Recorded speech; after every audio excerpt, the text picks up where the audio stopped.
Oh, get to that good process, so all those roads don't. Roll sound, everybody got sound check, Kevin? We good? Sound check, testing, testing. Testing. Good evening. Okay. Good evening, Kevin. Is that well? Who's gonna do my clicker? Yes. I can do it. Oh, no, give it a word. Give it. Sure. Yes. Good job. My mother said, Look, it must be operating this thing. if you speak everyone. Yeah, we Ah. somebody put my water on. Yeah. Oh. Like that. Oh. Good advice, good advice. Yes.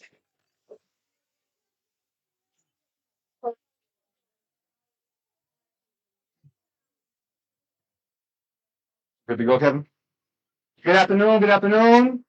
Or evening. First of all, I want to just welcome you to Sakota House.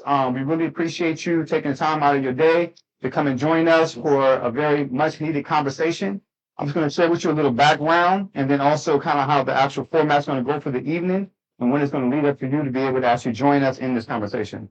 So first of all, if you notice, you titled this Children, Not Criminals. There's a key piece here of part two. Back in 2021 in September, we had a situation where our head DA, the chief of police, as well as the head of the actual sheriff department, had actually decided that they wanted to have a press conference in response to a shooting that took place at an actual bowling alley, and then an actual police officer that was in an unmarked car and unmarked clothes had actually got shot at by a young man.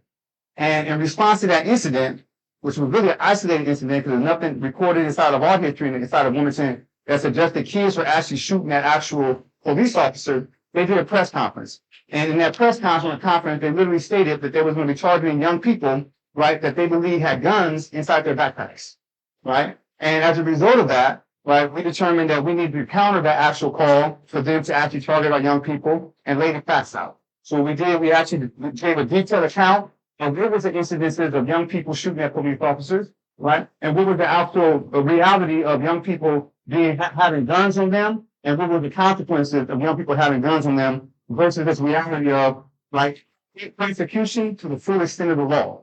Is how we deal with every scenario. That's not how we deal with it when it comes to adults, right? So again, part two, as y'all know, Mr. Dr. Charles Foust decided in response to a number of guns. We know that it was 3 total over the past. We're going to get some data here in a moment, right? But total 3, we're going to get the timeline for it, has been found in our schools. Be clear. No one in this space, I believe, and no one on this panel believes that we should have any tolerance for guns in our school, right? We do everything we possibly can to keep guns at our school and keep people from actually being harmed in our school. But he requested that police officers and dogs be actually deployed to the schools to search out these guns. What he also did, he simultaneously charged that he would request from the DA to prosecute to the full extent of the law. But he included another population of people in possession of drugs. Drugs is a different behavior and have different conditions of why someone would have guns in their hands, right? People with drugs in their hand is either trying to make money, and that can be connected to poverty, right? But more importantly, drugs can also be connected to an actual health behavior, right? Addiction or substance use disorder, right? As adults, we've actually unanimously decided that in this age of actual heroin abuse, that treatment is our priority. That treatment is our priority, not incarceration. We learned some mistakes from the era of crack cocaine when we arrested, right, predominantly black people, right, for drugs, possession of it, for use and for sales. We learned from our mistakes, and we said now treatment is a priority. Well, Dr. Foust determined that he wants to target kids, and he wants to robustly increase the number of police officers indefinitely. We don't know how long they're going to be present, as well as actually with dogs to search out young people who may have guns, which we think is a good thing to some degree. We want to stop guns, but also simultaneously give a notion that we also want to target anyone that may have drugs on them. And in both cases, he requested prosecution to the full extent of the law. That is a war on kids. That is a war inside of our school. And we know that actual law enforcement shouldn't be overly present inside of our schools. Now, what we have today It's some actual community professionals. We have some activists. We have some attorneys. We have people who's been working inside the actual schools in our communities for a long time that we feel like Dr. Foust, right, should have consulted. These type of professionals, not these ones, but ones like them before he made his call. We also felt like Dr. Foust should have heard from you guys, right? He should have created a platform to hear from the community to determine what's next. So we're going to do what he didn't do tonight. And what's going to look like is they're going to give a brief introduction of themselves, and then we're going to actually have some fact finding that Sister Angie did an excellent job of doing some research for us regarding some data. And I'm going to actually engage the panelists in some discussion and some questions. And then we're going to wrap up, and we're going to bring the floor to you to be able to have a discussion. So again, thank you, and we appreciate you having your time and your attention to be present today. So we'll start with introductions, and I'm just going to go from Miss Eden to Vance to Angie to Brenda to Sam. Just a brief introduction of yourself, who you are, what brings you to this space, and why you're inside this space. And then from there, we'll come into our presentation. My name's Eden Avery. Really grateful to be here tonight. I have an academic and professional background in community psychology, clinical social work, and education. I'm sorry, can you not hear? So the sound is going to go to the live feed, so our panelists is going to have to actually speak up. Okay, thank you. I apologize. My name's Eden Avery. I'm have a educational background and professional experience in community psychology, clinical social work, education. I've essentially worked for the past 30 years of my life, really working towards trying to understand what creates a safe, supportive, nurturing community for our children and families, and working to advocate for that. I most recently was really fortunate to be trained right here at Sokoto House in the community-based public health response to violence and with community health workers. And so that was an unbelievable opportunity for me to learn even more about what is actually happening within our community from people with lived experiences who have the unbelievable knowledge and expertise in thinking about how to really go about and helping to create a supportive community. So I'm really glad to be here. Thank you, Eden. Appreciate that. My name is Vance Williams. This makes 18 years mentoring children that are considered high risk, right, and at risk. Across many spectrums, from Florida to Detroit to Chicago, you name it, like in the urban environments, in the schools, consulting with different programs, training community members, training young people to take the lead, that next generation. I've been doing it for 18 years. My passion is always giving the youth a second chance. Because we know as a society, and to a large degree, we have failed in many areas. So my job was to act as an extra support for parents. That means going into the school, advocating for them, whether it was 504 plans, IEP plans, making sure that that child had the resources that it needed to get a proper education. I also advocated for juvenile probation, juvenile claims. I was that person that the mother would call and says, you know what, I don't have money for an attorney, but I need a voice. I need somebody to assist me. This language, I don't understand it. Vance, could you please step in and help me? And what I did was I found like-minded people, like galvanize those people, that because I can't do it by myself, right? So I was the navigator, got other people, other service-oriented organizations to come on board and assist with that effort. I'm also a CHW specializing in violence prevention, but I'm also a juvenile behavior modification specialist. My background is in mental health, but I was a drill instructor for a juvenile boot camp for 7 years. So it's this transition juvenile boot camp, mental health, and now a public health approach to violence, which is quite different. So, Thank you Thank for the you. advance. Appreciate that. Thank you so much. Andrew. I'm Angie Caney, and so my background is in social work and counseling. And so I've been working for about 25 years. I'm a native of Wilmington. I'm also a parent of a teenager that goes to one of our high schools. And so for the last over 2 decades, I've just kind of been working to advocate for families, very similar to Vance in a lot of ways. A lot of my kids are from abusive homes. A lot of them are in foster care. Some of them are EC kids, kids that are, from marginalized communities, dealing with all kinds of different struggles. And so that's what I do primarily in the schools. I'm also a conscious discipline instructor.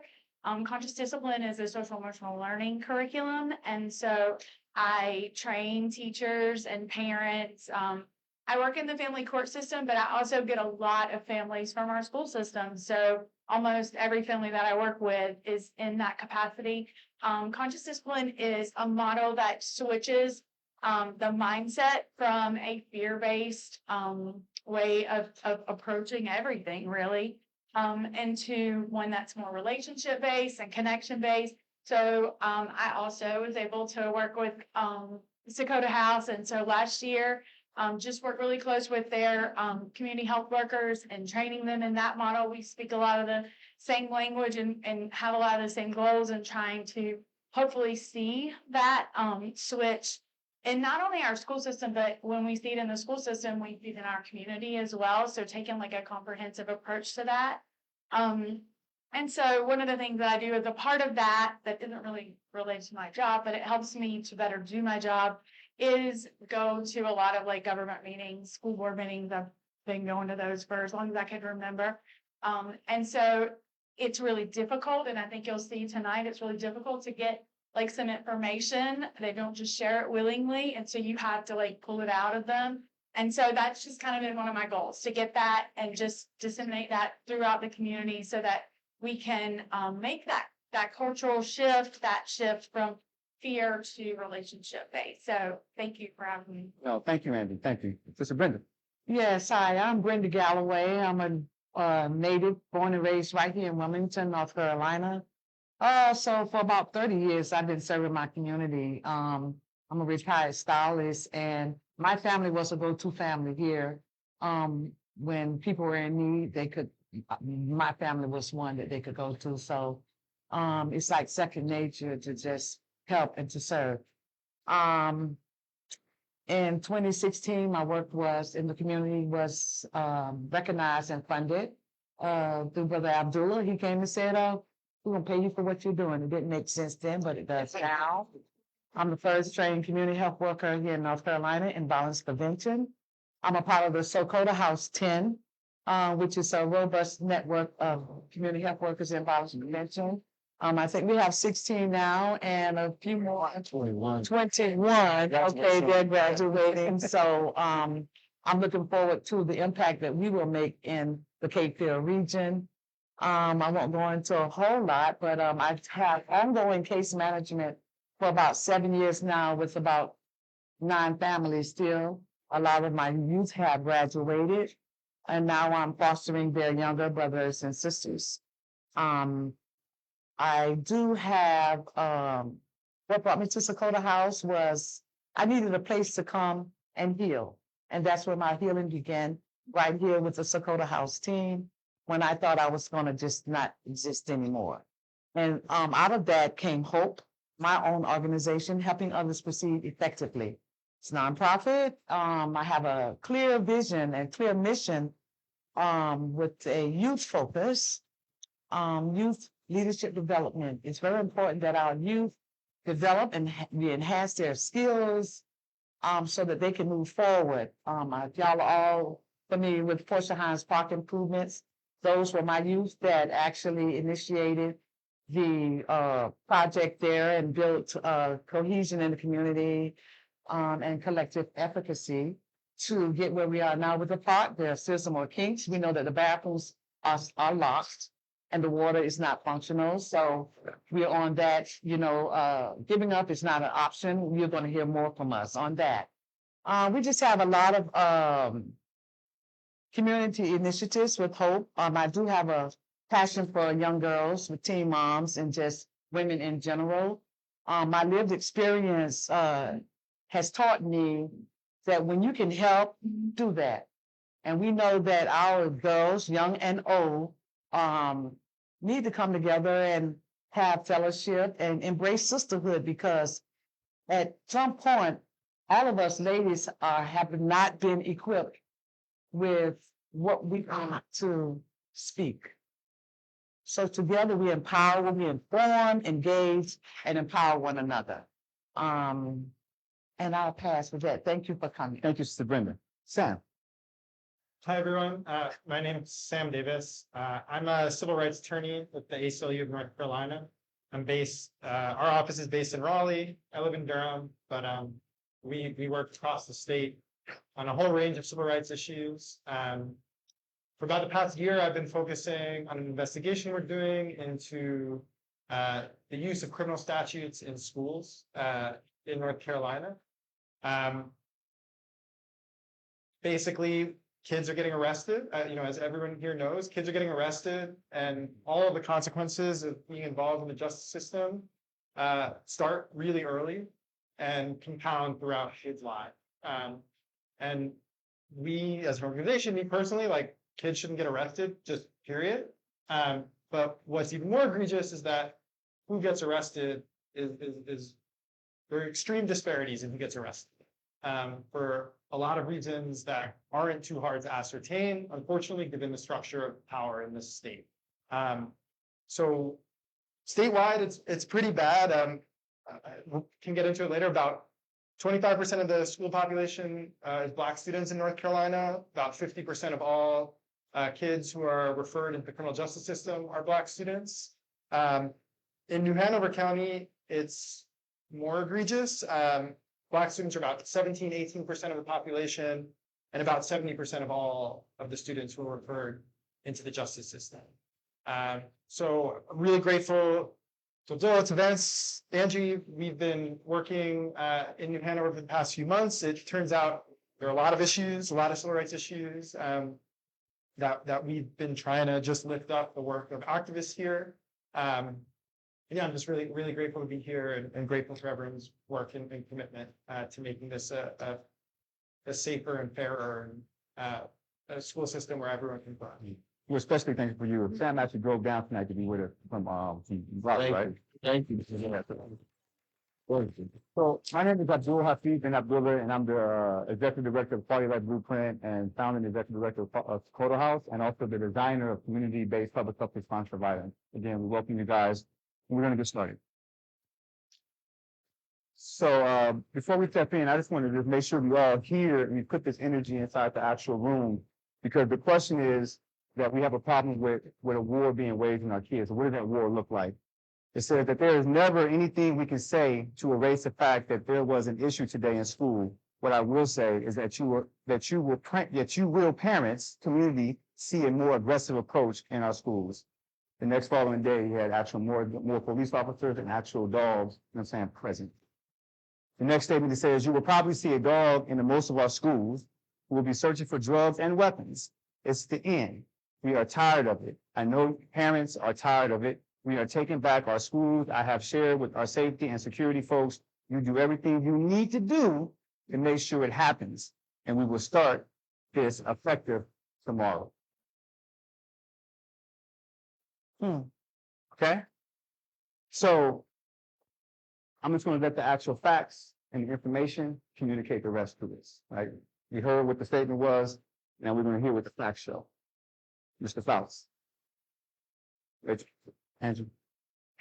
So we really just wanted you guys, some people have never even seen Dr. Foust because he doesn't engage with the community. So that was one of the reasons for putting that quote up there. And that prompted us to give you the rest of the story.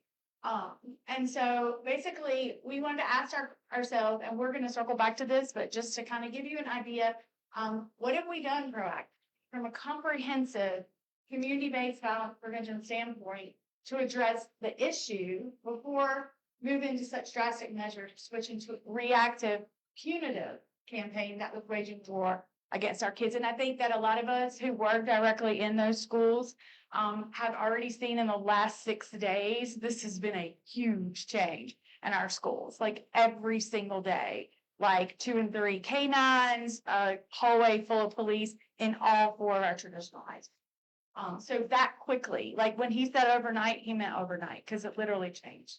And so when we're looking at those programs, we do have, and these are programs that we only looked at programs that address and specialize in violence prevention. And so the definition there being like, when you look at the contracts, these are organizations that are contracted with New Hanover County Schools. So New Hanover County Schools pays them a certain allotment of money to do a service.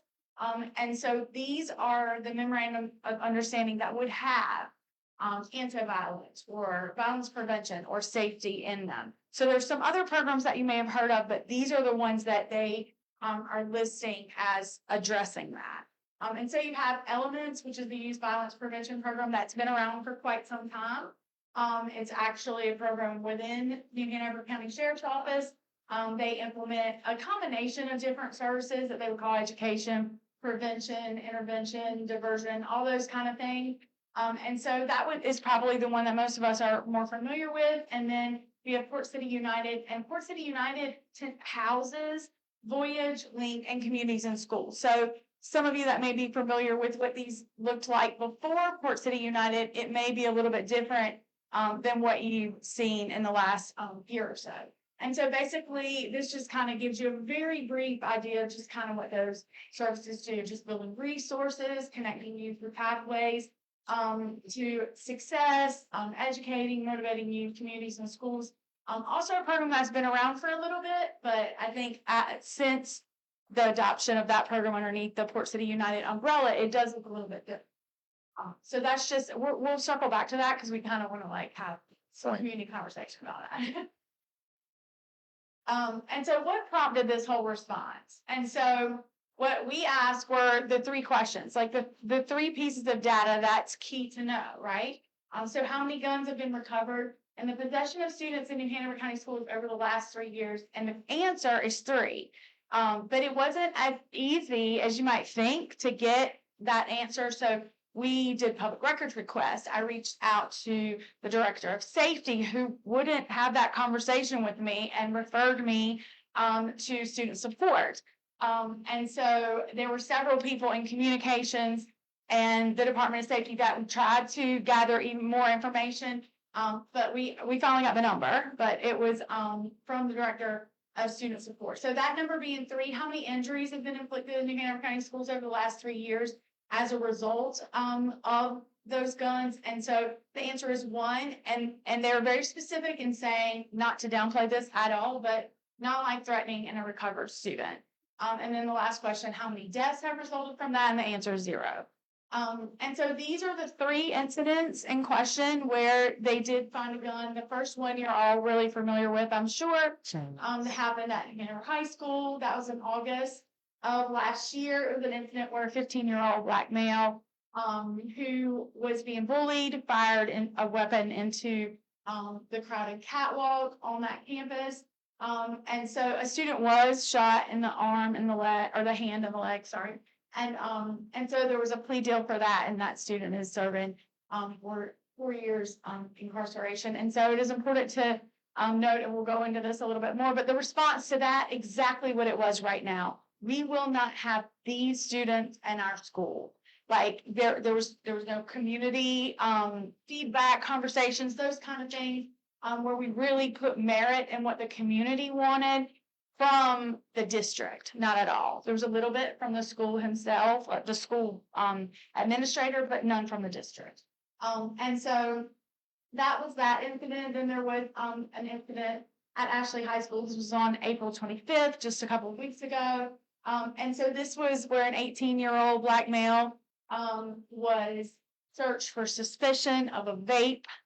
And so when they searched him, they found a 9mm handgun, And so that student was arrested, and so I'm charged with that, obviously, and those charges are pending. And then the last one, which happened May the 4th, which prompted us to rally together last Thursday, a week from today, where we had a 17-year-old student. And so this student was searched for suspicion of marijuana. And so a handgun was found there. It's important, I guess, to mention to you that we haven't seen that. To my knowledge, they haven't released what that weapon was. Usually the sheriff's department puts that out there, right, with pictures and lots of fear tactics. We haven't seen any of that, so I can't give you that information. That child actually fled the scene during the search, dropped the weapon, so they had the weapon. And then he turned himself in the following day, so those charges are pending.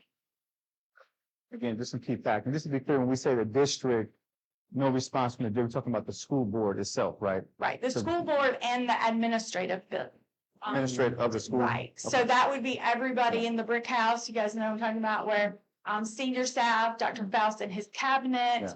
That, which is a fairly large department, Yeah. no response from that, no response from Board of And I Education. say that just in fairness, we know that following that particular incident with the birth of Port City United, and there was a significant type of process that took place, right, that we can also communicate with as well. We want to make sure we make a distinction between the two. We're talking about the behavior and response from the school board, specifically Dr. Faust, who the opponent. So following, the first incident, again, without conversation, without gathering feedback from, the community, we received a press conference very similar to what we saw happen last week after the incident at Ashley. And so that press conference was a, we talk, you listen kind of thing. We're very similar information, you know, we're going hard, like no nonsense, like obviously we're gonna put more law enforcement. That was the key message that was sent loud and clear. So following that, the school board also getting money from the county commissioners. And so what happened here is in terms of funding, that was basically the response. And so this is just kind of a breakdown of what that looked like.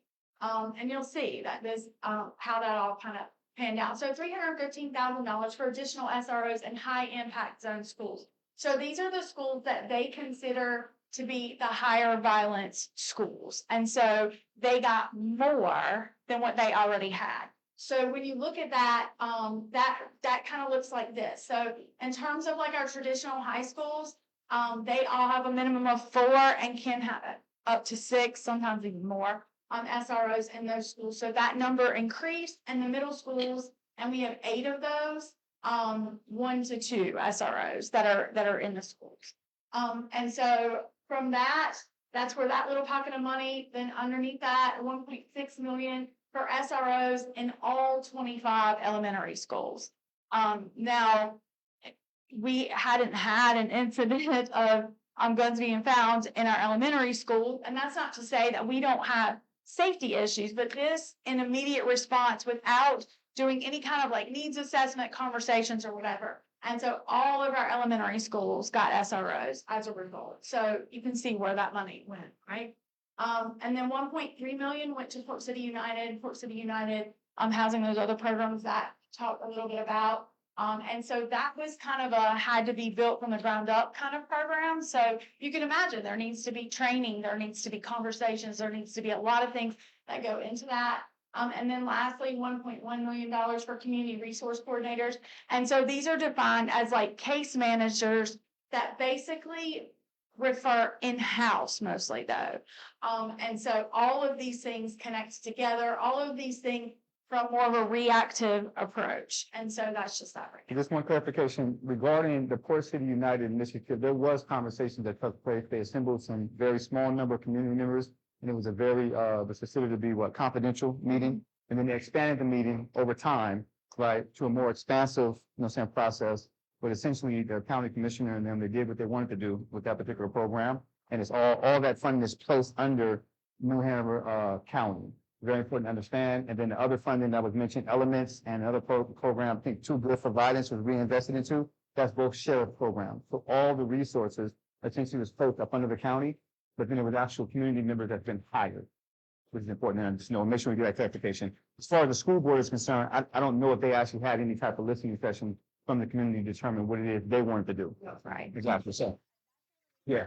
I think that's important at that piece, yes, but let's be clear on that piece, right? What? Okay, excellent, got you, right? So there was a request for it, but it didn't happen. Right, we wanted to make that point clear, but then make the distinction between there was a process when they began to birth the Sports City United, and it's still in development, right? So it's important to understand that. Absolutely. And I think too, there were, like Abdullah was saying, there were conversations where, say, Dr. Foust was handpicked and select board members were picked, and they were invited to the table. But some of our board members that had the longest standing relationship had been on the board were excluded from that conversation.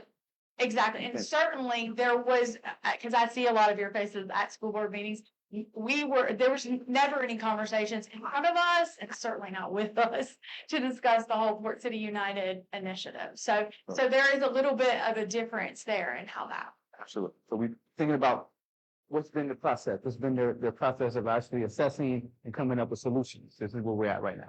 Right. So it's important to take the last information and then compare it to this information. Yes. Because this is where it all falls down. So meanwhile, we're already deficient in our mental health numbers already before the incident at New Hanover High School, right? And so when we look at this, these are the recommended goals of social workers, being one social worker to 250 kids. Already we were at one social worker to 533 kids. It's also important to keep in mind that these numbers are actually elevated a little bit because these include ESSER funds. And so as the norm, we would be even more deficient than what you're seeing here. So for social workers already, they had all of that money. Okay, so so just to give you a little bit of background on ESSER funds, so in regards to the pandemic, we saw numbers go up and down and several different things. So we got additional funding to address some of those certain things. Then obviously, we've already seen some of that money go away. And so that's what we're talking about when we refer to that. But already we were 2 times more. We had our numbers are out of balance by 2 times in terms of social workers. So this was before, so they get a big pocket of money, but we don't look at these numbers, we put it elsewhere, right? And so 1 psychologist to 500 students, that would be the recommendation. And it probably would not be that high again, or would not be that low when you take into consideration the pandemic we had just been through. And so that's the recommendation. That's what we already were. 1 psychologist to 1,452 kids, that's 3 times less than what we need. And then this 1 to 250 counselor to student ratio as well. And you can see that we had 1 counselor, 307 students. So these numbers are all, disturbing to look at.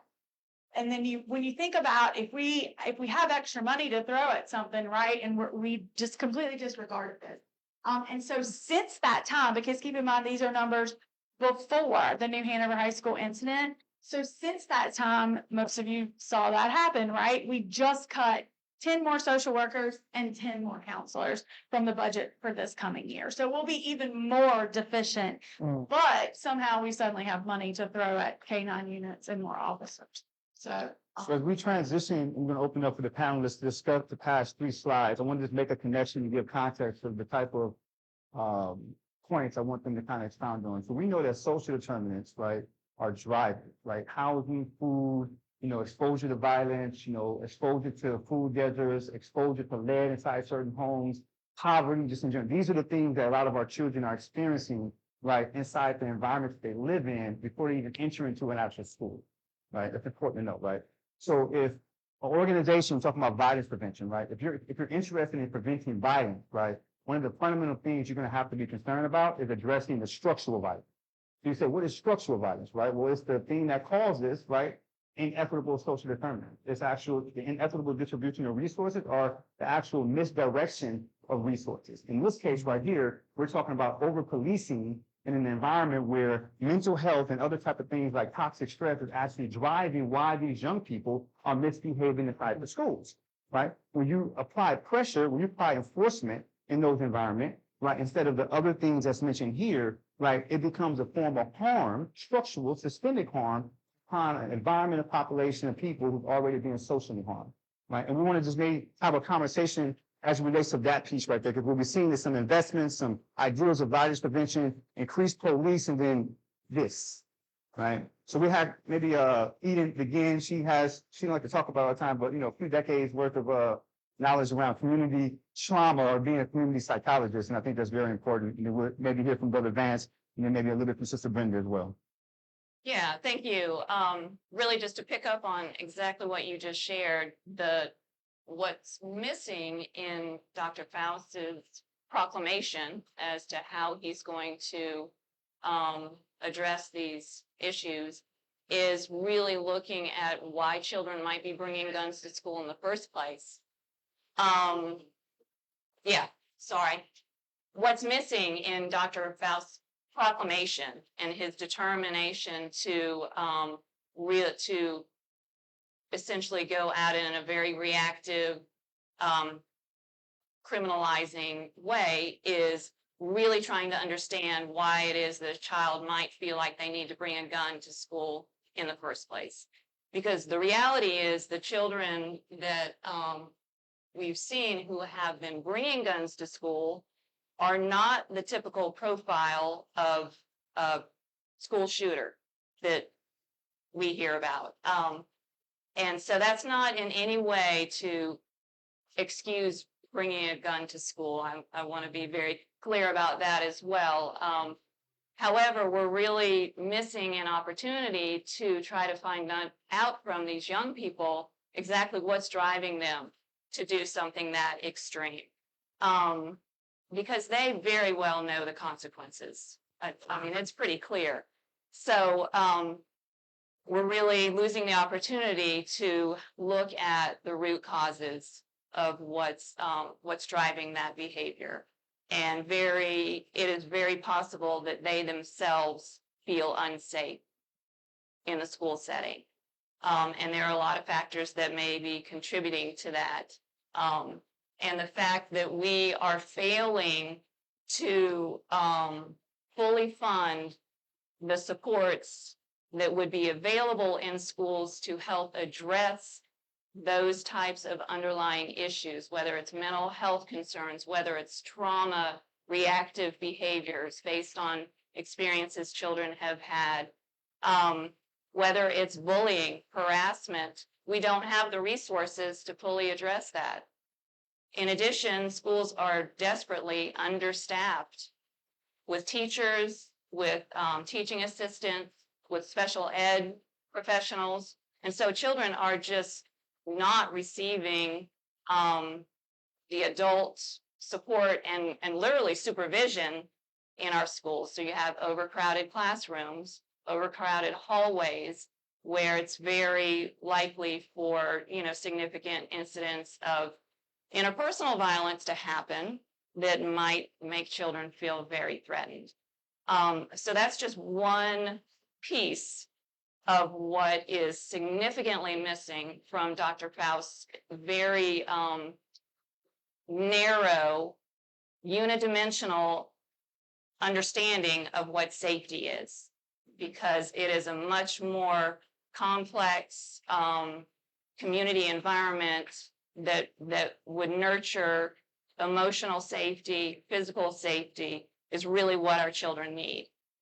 So that is a significant piece of what we're lacking. And what's really unfortunate is that after the 2021 incident bringing the gun to school, there was some effort at putting some money towards additional resources. And they, based on the press conferences that Dr. Foust has held, they have not even been elevated. Those supports that, the minimal supports that are there haven't even been elevated. So it really has been just a purely, a focus purely from the criminal system, and I refuse to say criminal justice, and really not attending to the fact that these are children. They are in school. they should feel safe in school. And the fact that they don't is concerning. And it's also indicative that overall our children don't feel safe. So Vance, I want to pull back real quick for a second. And I know you want to expound on, but can you just elucidate for us? So we know this notion of school to prison pipeline, right? And we know that, more police inside the environment, police are trained to, to arrest. Like 90+% of incidences where police show up is when a crime has already happened, or they're actually calling them because they're trying to get there before a crime happens, right? They're not trained to prevent, right? So when you bring police into those environments, if you can just elucidate a little bit on the fact that out of the 3 years, only been like 3 actual guns found in of itself. And the response was to increase the presence of actual law enforcement. And when you think about many cases that you have to deal with advocacy and what they're dealing with, and then connecting the mental health piece to it, right? And the behaviors that's connected, like, and another piece I want you to make connection to is that, and this is important for everyone to remember, and don't forget this piece. The call was to address drugs as well, right? Whether he didn't say possession, he didn't say, possession in terms of like, use, or he didn't say for sale, drugs, right? And to what prosecute to the full extent of the law, right? Can you communicate to us a little bit about that 3 years, police presence, mental health, this issue of addictions inside of our school, and just what that translates to when it comes to the work that you try to do, as well as Sister Brenda, when you get a chance to helping these families and helping these young kids? Well, just to piggyback off of Eden, I have to speak up for everybody. just to piggyback off Eden, community health workers, social workers, community leaders, their professionalism has been devalued or removed entirely. If you look at the sheriff's department in itself, it's been an attempt in the past 7 years to engage with students in a different way. Yes. So you Explain might please, see yeah. them being more warm, you might see them shaking hands, you might see them indulging in a conversation, just trying to engage with them in a different way. What I see here is this raid type culture with inside the schools. Now you send a different message. Now the children, when they see you now, they're like, okay, now I have to engage with you in a different way. Before, they knew that it was something that you were checking, because something all of a sudden shifted. They're talking to me different. They're acting different. They knew that it was something there. Now, the rules of engagement have changed. Now, with inside the schools, they see the dolls, they see the tactical gear, they see this different environment. So now the communication shifts because now it's a different form of processing this environment, this situation. So children are constantly making these transitions, right? With no supportive services. You're doing cutbacks, right? At all of the incidents, if you look at it, there has been no consistent healing circles. There is subcultures that's created within inside the schools, whether it's bullying, whether it's gangs, whether it's certain situation, and there has been no stoppage. We had a situation where somebody yelled gun. I advocated for that case. But there has been a lady in New Hanover feud for years. I asked the principal, okay, when do we stop? When do we take this moment as a perfect opportunity to teach our students? Are we having circles with students talking about issues? He said, I never thought about it that way. But it's this mentality of punitive, not understanding that children have to be in a space where they can actually process the information. But if you come with no supportive services, no alternative, and you come with punitive measures, the outcomes look poor, right? And then you open up the door, right?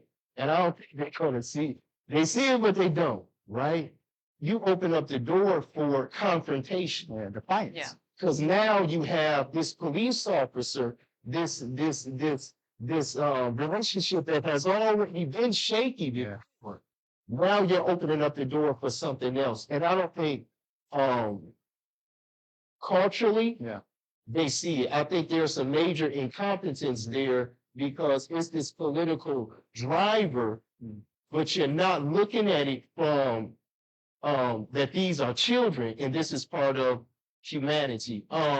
When I look at the counselors and I look at the social workers and I look at all the people that play a vital role, but I also look at the advocates. Right now we have over 50 cases, right, in claims. Sheriff's Department dealing with the schools. It is from minor to felony. But like you said, not a whole lot of guns. So right now we have a lot of work to do. But the reason why that exists, there was no root cause analysis. If you look at each student, there is a profile. There is a before.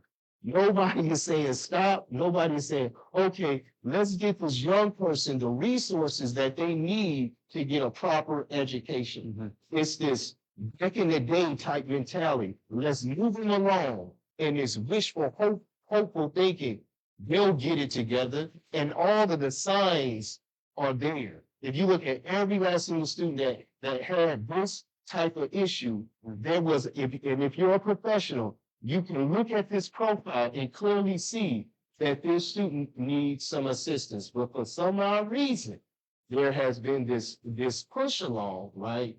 But the punitive measures, right, before the holistic measure is, to me, a clear sign of abuse, a clear sign of these students, these type of students are not valuable. Yeah. Yeah. So Excellent. Thank you. Thank you. Mr. Brennan, you have anything to add on that? Or you want to? There's a lot said, so you know you can. Yeah, Opportunities if you feel like it. there was a lot said, and I'm in agreement with it.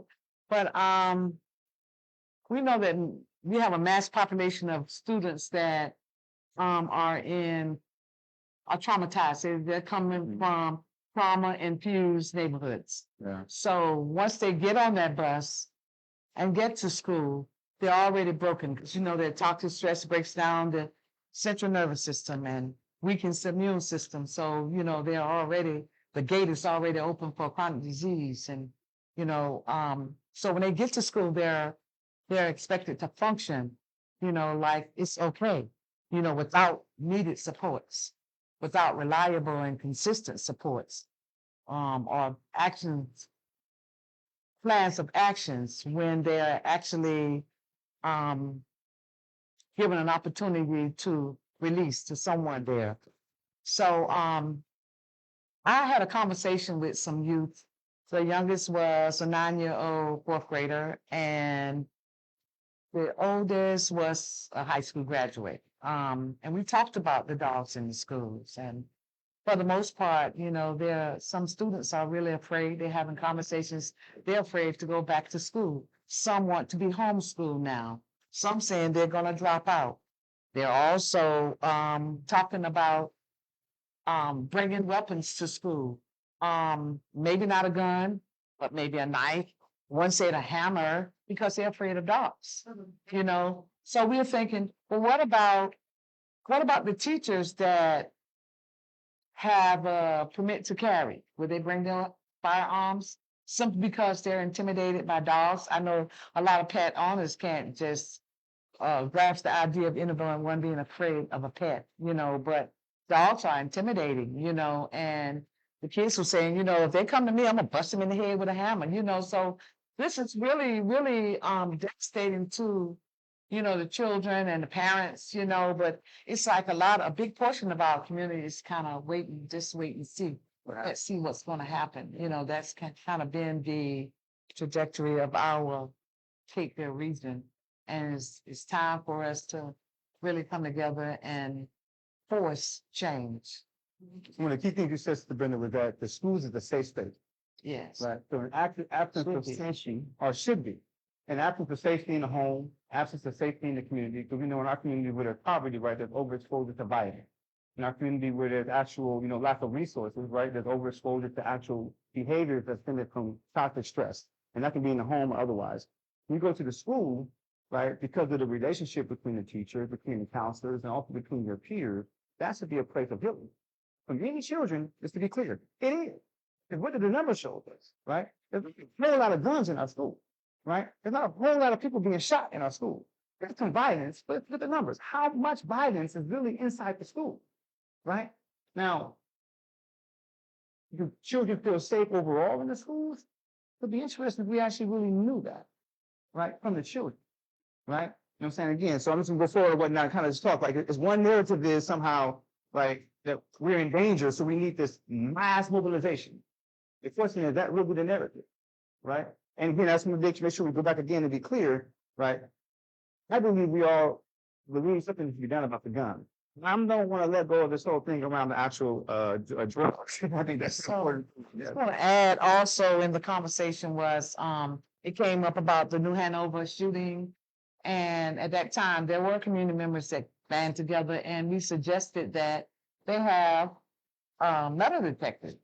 Now, we know that this force we have with the superintendent is a mighty force because like you say, the dogs went in immediately, the officers went in immediately. They told us they had no money for extra officers or metal detectors.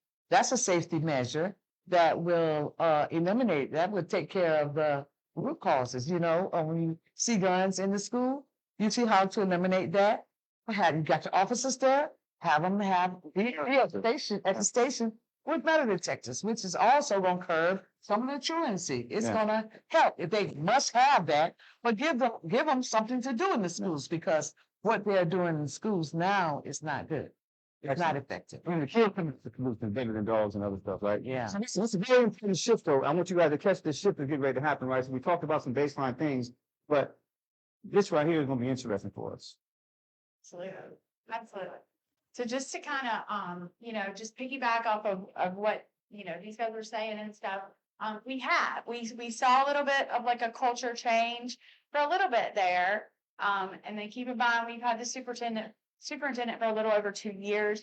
And so we see things, there's a lot of things that impact the changes that we've been seeing, right?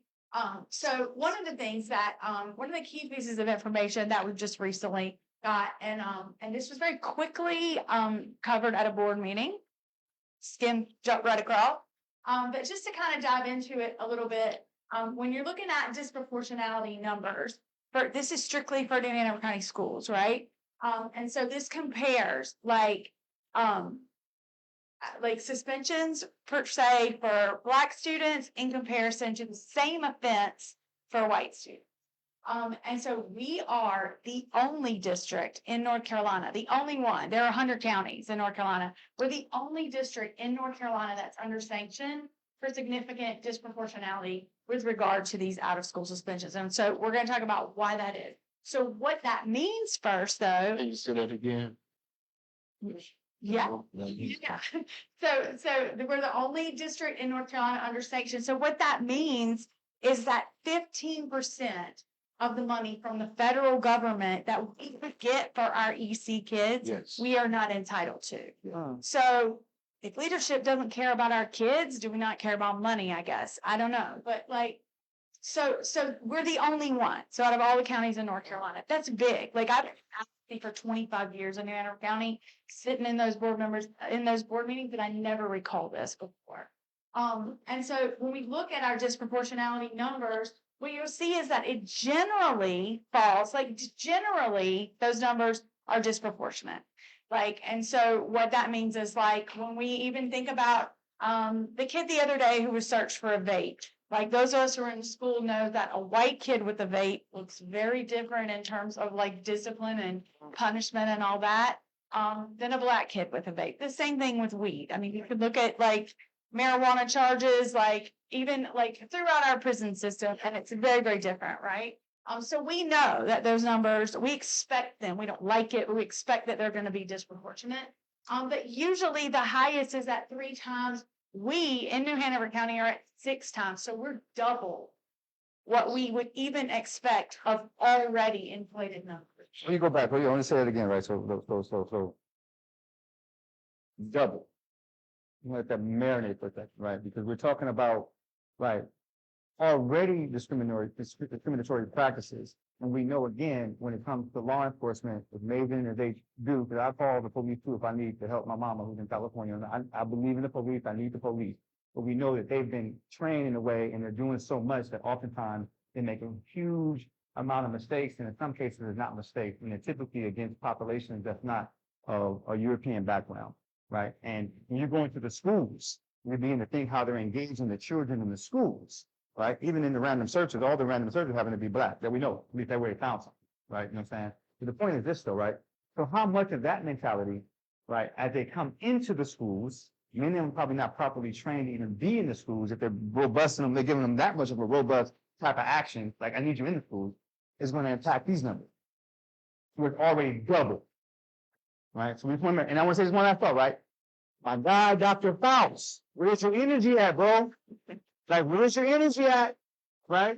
You declare, like, you know what I'm saying, police in schools, you declare dogs in schools because children are potentially being harmed, but these children are being harmed. Where's the energy at? I haven't heard anything, right? Let me put that back out there. I believe that. I just want to make sure if you hear those Dr. Foust, you're asking you, where's that energy at? Right, right. Okay. Top of that, the. But so on top of that, when you look at Black students who have disabilities, those numbers are disproportionate at 4.5 times for the same infraction of white students with disabilities. So then take that into consideration, and you're going to further penalize kids who are already disproportionately being discriminated against, and you're going to penalize them because we just lost 15% of those federal dollars that we can't have now because our numbers are too high. Make that make sense, because I can't. Yes. And so when you think Okay. about, yeah. Wow. 0.5 million. And it sounded, Right. it sounded on, and listen, say that again loud if everybody can hear. We have because we also have people in actual, reiterating. Y'all want to iterate that? Good. So what that translates into, 15% is $4.5 million. So it's not just, so when they say, to some people, I guess 15% doesn't look like that much, even though if you know anything about the budget, New Hanover County Schools has a quite sizable budget in comparison. I mean, we're right up there with Charlotte, Meck, and Wake, and all those big counties. So 15% of what we're entitled to, that's a lot of money. Like, what could we do with $4.5 million? Like all those things that we just showed you before, like that, so we're further penalizing that same group of kids. One second, I'll get to you. And so and with this whole thing, when we think about like that, we also think of the control that Dr. Foust, sitting up there with that board, politics, money, that kind of thing, what that played in terms of like our policies that they're making for us, right? And how those influence those numbers. And so when you talk about people with power, eliminating words like equity, when you're talking about disproportionality numbers, again, I can't make it make sense. And so why would you eliminate those kind of things when you're already looking at knowingly, intentionally doing harm to students, basically? Go ahead. Say that, we're gonna work 4 years. Before, it was Marbury, and then there was some. And that number was never shared with us intention. You just said it right there. I don't think until that, and I was so proud of going Marbury, because it was the first time in 5 years I've never tell the truth. Okay, yeah. Challenge. Yeah. So they never shared them with them. I don't think they shared them with the new board until that, if you see the look on Joel's face, I know Joel well too. For the sanction? Because he's had it, choose that. And at this point, the new board the board member from the LD, the CL thing. Yeah. She Yeah. did not know Well, about, true. it's about figures either. So I don't know if having that told to them the other night's gonna make a difference, but in a sense, you almost can't blame people if they don't know, it's like a policy thing. Right. That's one of the biggest problems I've always had with me, you always get that information. But I think there was some decisions actually, or conversations that happened after that, right? But you want to go into. Just, this is something Vance and I were just talking about. So like, this was said on Tuesday night, right? At a school board meeting, Thursday night. So if it made a difference, I'm having a little bit of trouble seeing it because Friday, like, Thursday afternoon is when Dr. Faust made his launch the. After the information was known, Right, right? So, and so again, and I'm just gonna, I've worked with Julie for a long time. I'm not gonna defend, but I will say if we have an ally in this game, that's it. And she speaks truth, but it's very hard to challenge that board because there you don't speak unless what you're gonna say is approved, right? You don't say things that that you're not given permission to say. You don't challenge the board. They hold your job in their hand. And so in sharing that, I think the door opening for her to be able to share that is because we, the public, were saying they're screaming about cutting our budget, right? They had already told us they were cutting the 10 social workers and the 10 counselors, and we were making a ruckus about it. So they had to explain where is our money. And when you lose $4.5 million, when you lose federal funds that you could have because of your own negligence, you have to explain that. And so she had to do that. So this just kind of goes into the power that Dr. Faust and the school board have. And so when we look, so our policies were just revamped. A lot of you know this over the last year and a half. We hired a very expensive company to come in and go through our policies that hadn't been looked at in decades and make sure that they were actually legal because a lot of them were not. And that sort of thing. And so we expended a lot of money on that. And so what we got from that, one of the many things, is that the policies in the 4300 series, we got like 19 policies, I believe, that are just directly related to discipline. And so this one right here, this is just kind of an example. When we say things like, for the board to strike equitable treatment and to take out social emotional learning, two things that we know are key to bringing those numbers down to where at least we can get the money back. You know what I mean? Like, to a minimum to bring them down, we need that, right? And they're discussing striking those from our discipline policies. This is what you see when you look at like just an example. And these discipline policies are super, super long and very intricate. But again, people doing advocacy work and watching this every second of the day, like see these kind of things. And so there was a big discussion, and there has been for months and months, even before these people came on board, of striking things like this. So where it says a system that ensures the equitable treatment of students. And so that would be under there, under student behavior policies. Again, why in the world would you strike that? What could possibly be problematic with equitable treatment to students? And so when Julie, sorry, this is the back. I'm sorry. So when Julie presented this, she was very clear, very direct, more direct. I'll agree with you, Judy, way more direct than I've ever seen her. When she said, there must be a gradual response, including instructive, restorative practices, approaches to violations of student code of conduct. They must be proactive, positive, and instructional. That's exactly what we're saying. And that's exactly wasn't included in the plan that Dr. Faust just threw out without checking with anybody. Julie Vaughn included. So just to be clear. So to a large degree, she's really saying the only way to be in compliance, right?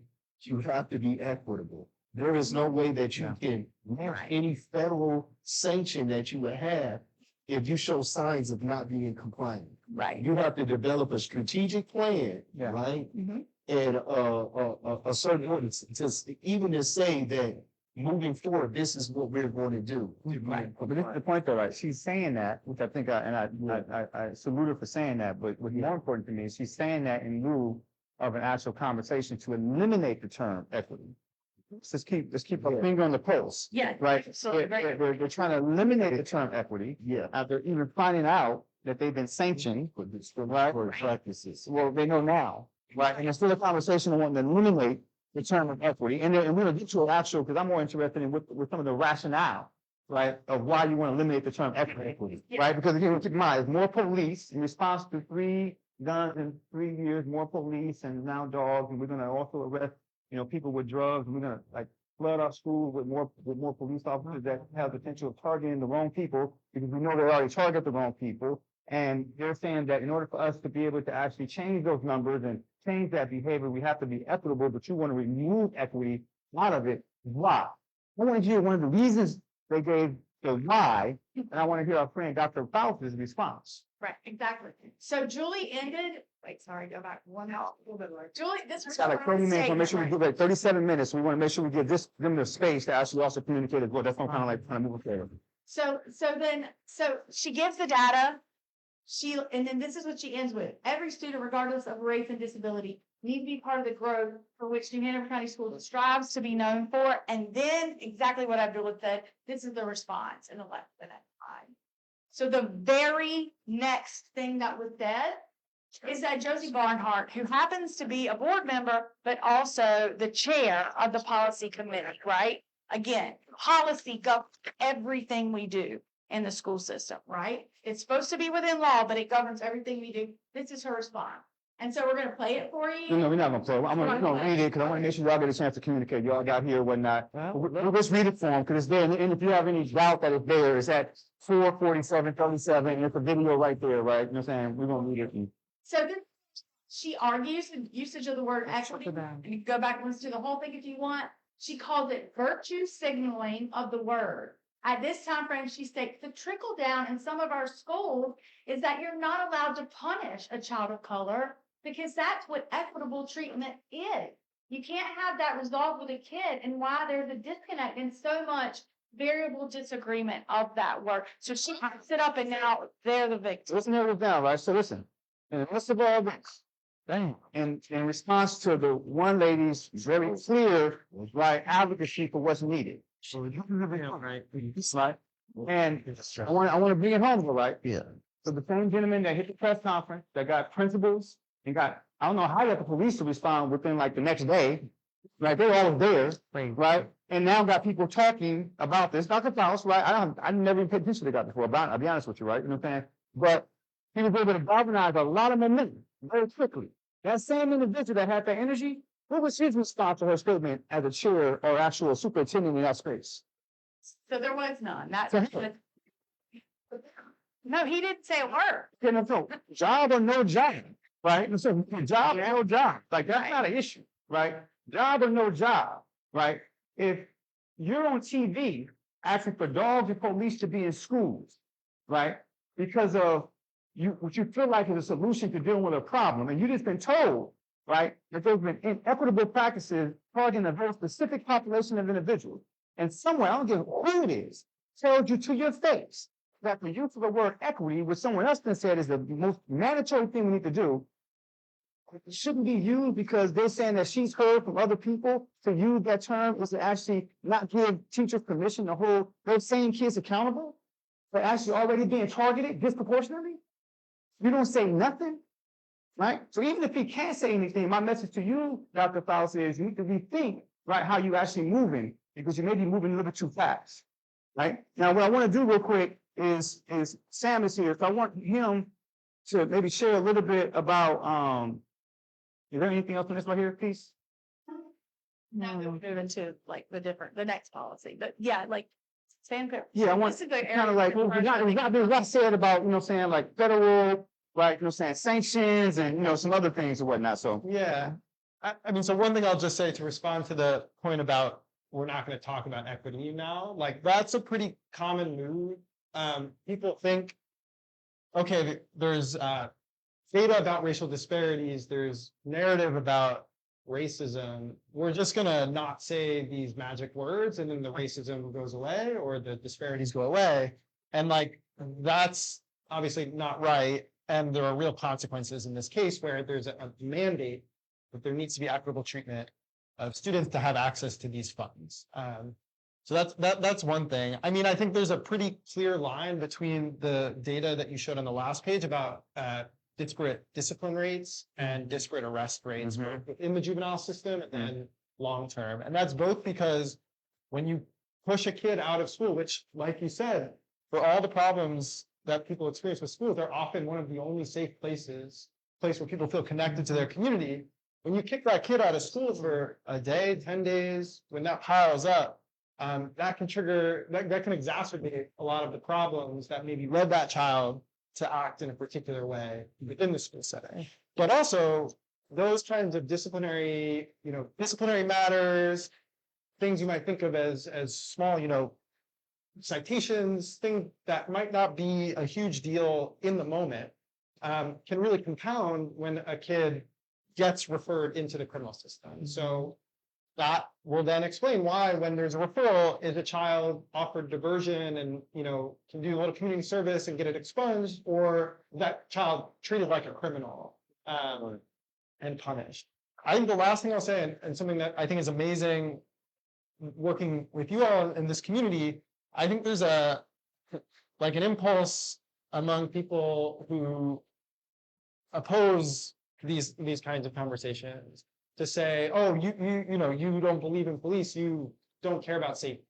And that's obviously nonsense. Yeah. That's obviously nonsense. Everyone wants the same thing for their children.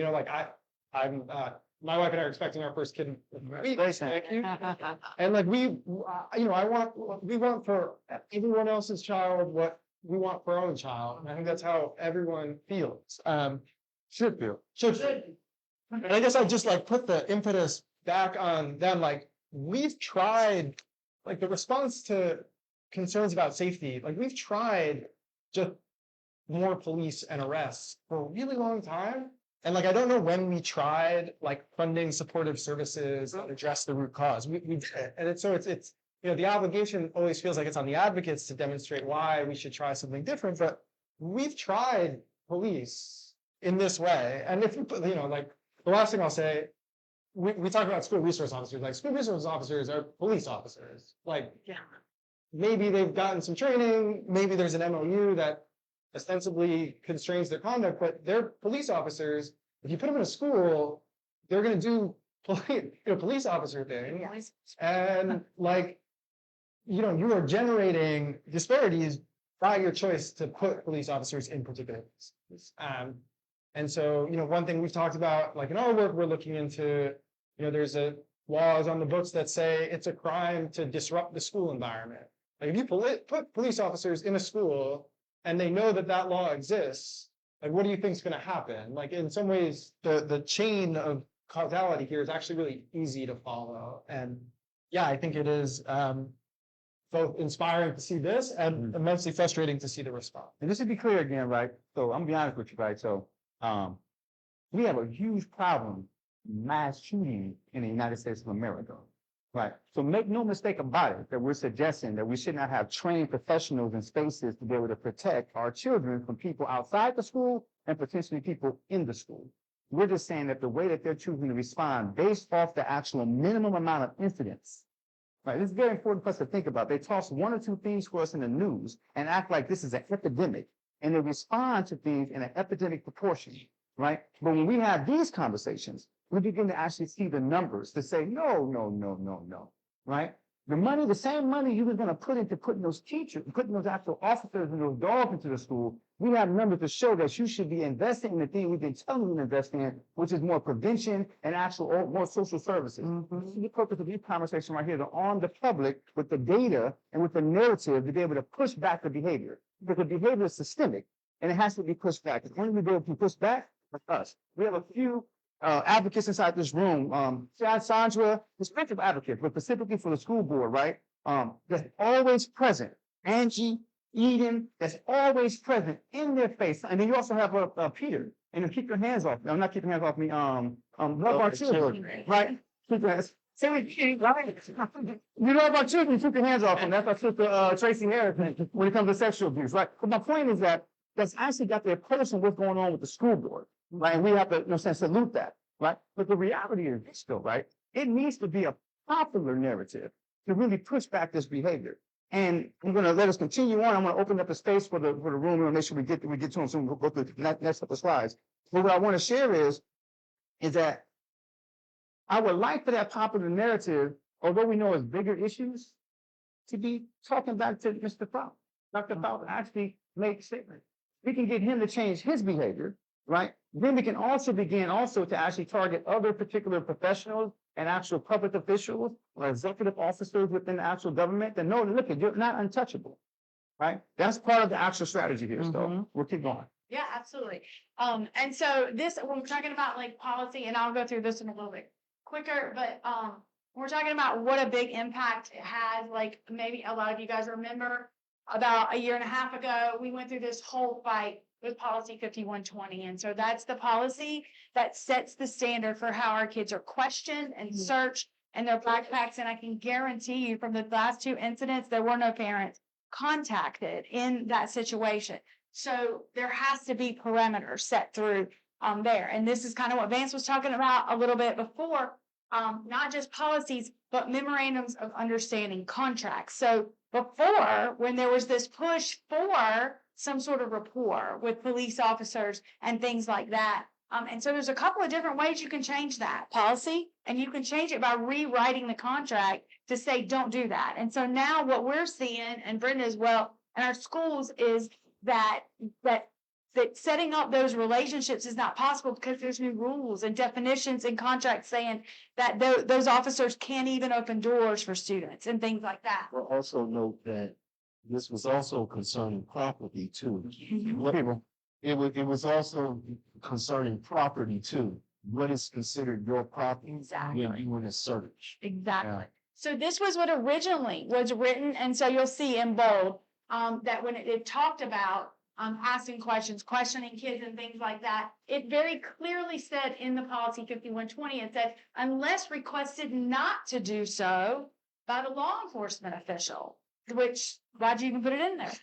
And so we fought for this hardcore advocates. This was a community coming together, power of community. And so this is the new policy. And while it is far from perfect, and we can attest to that, it definitely puts some parameters in there so that it says that school officials would notify parents. And so those words are magic. Would, should, could, is it optional? Is it not? And so that did change. So for a little bit of time, we saw the effects of that. We did see them ramping up an effort there because they knew we were watching and paying attention, right? And this is another thing that like Sam and I have talked about when we're looking at suspension, when we're looking at disciplinary things, like are they infringing on the rights of our students? Do our students know to ask for this? Because I don't know, like my own son has grown up in this environment of me preaching this, and he goes to Laney High School, which is arguably one of the most dangerous schools in the county, top two. And I don't know that he would be able to ask for that. So that just kind of shows you a little bit of that power. So moving along to that, it specifically says in the Code of Student Conduct, it specifically sets perimeters in there that says that those policies must be consistent with the school justice partnership. What is a school justice partnership? It is a partnership within the state that says we are going to we want to be proactive, right? We want to figure out ways to keep our kids in schools instead of in court, right? And so just what Sam was talking about, and Vance as well, the things that we sometimes see minor infractions lead to felony. And so that's like a conscious effort that even our own district judge was like a leader in, right? So help us out a little bit. And so that at the same time that we know New Hanover County Schools has the largest SRO presence of any school in North Carolina. Wow. And Charlotte, Mac, Wake, we still have more SROs. Wow. And we just put more in there. They told, this is one statistic In-depth. they don't mind sharing. They haven't told us when they're taking them out, just for the record too. They're putting them in. They haven't told us when they're coming out yet. Exactly. And so we knew this though before last Thursday. Yeah. So now that we put even more. So clearly it's not working. In addition to that, we have the largest sheriff's department in all of North Carolina too. So we have the largest law enforcement presence in our community and our schools, and it's not making a difference.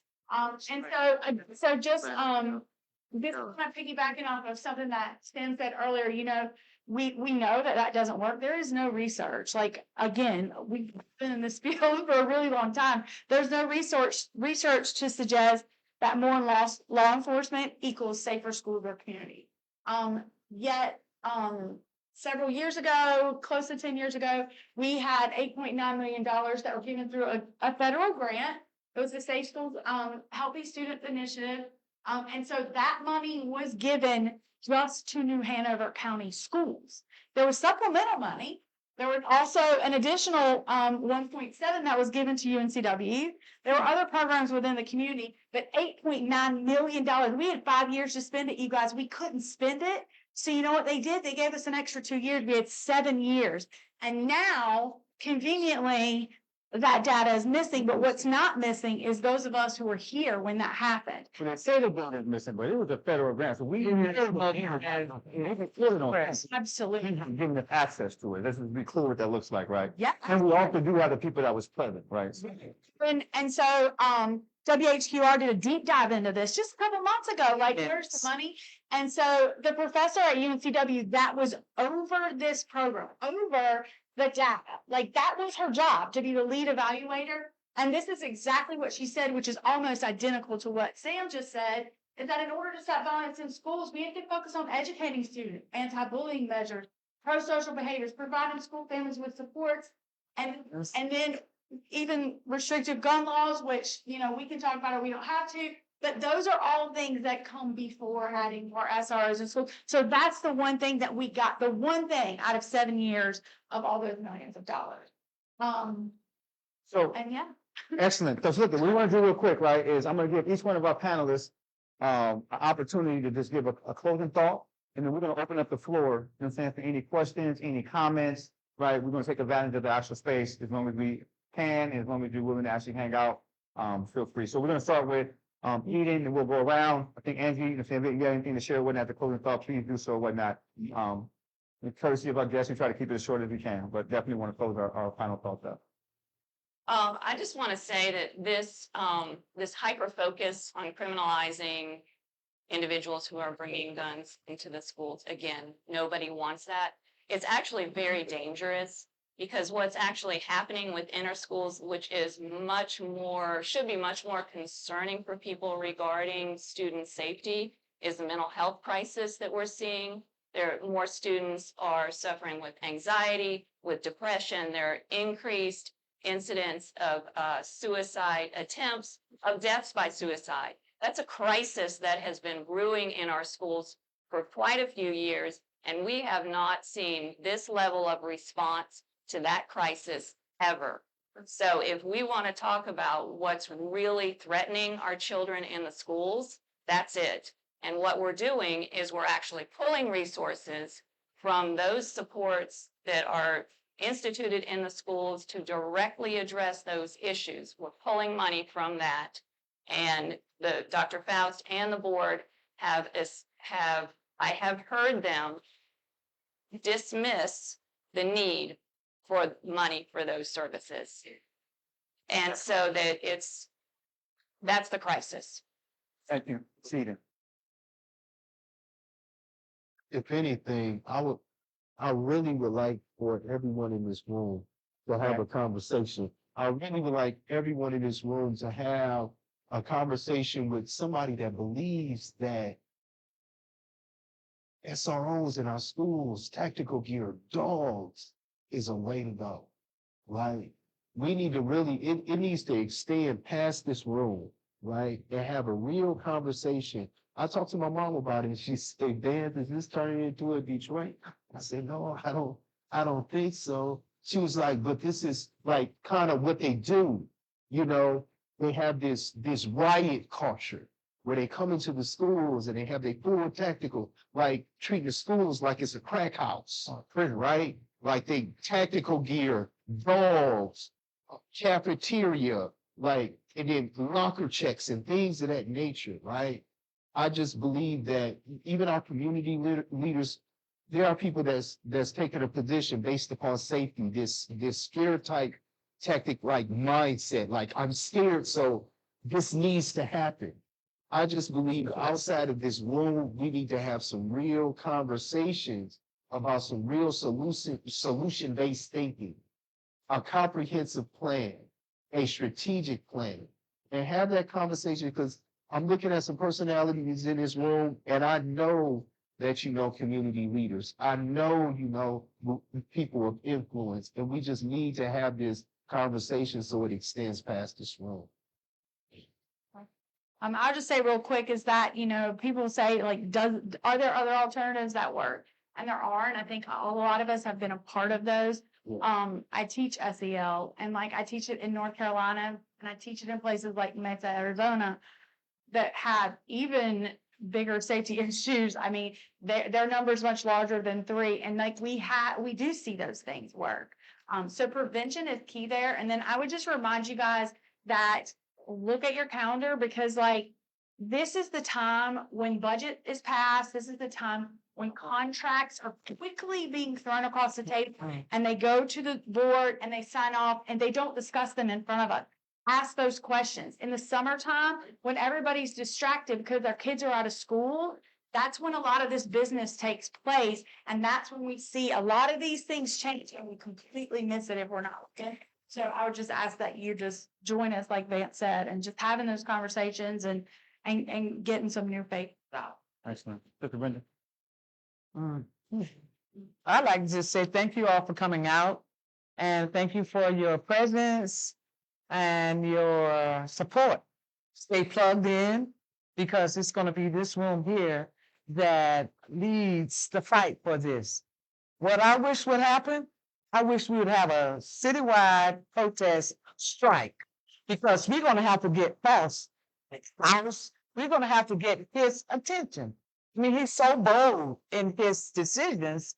And I think that New Hanover County school protest, school strike is what will bring about a change here because in this city, so much happens and it flows through because we sit back and no one does anything and no one says anything. We have our talks in our rooms and out in the community, but nothing really happens. So they get to pass. They get to do whatever they want to do.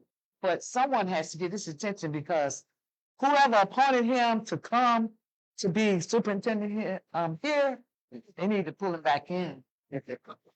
Yeah, he got to push back. I'm just saying.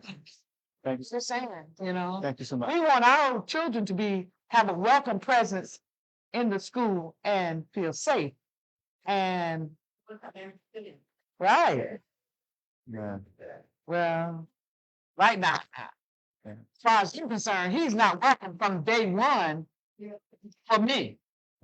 He's not been welcome for me because I could see through him on some things, So transparency, accountability is very important. So it's going to take us to make that happen. Absolutely. Thank you, Sister Brenda. Sam. Yeah, I think, it's obviously like, it's really heavy stuff. But I think, I mean, maybe I'll end like this makes me feel hopeful, right? Like, I think there's something beautiful about the idea of public schools. Like, and one of the things is that, it's a community coming together to provide for everyone's children. And I think too often in reality, that's not what it looks like and not what it feels like.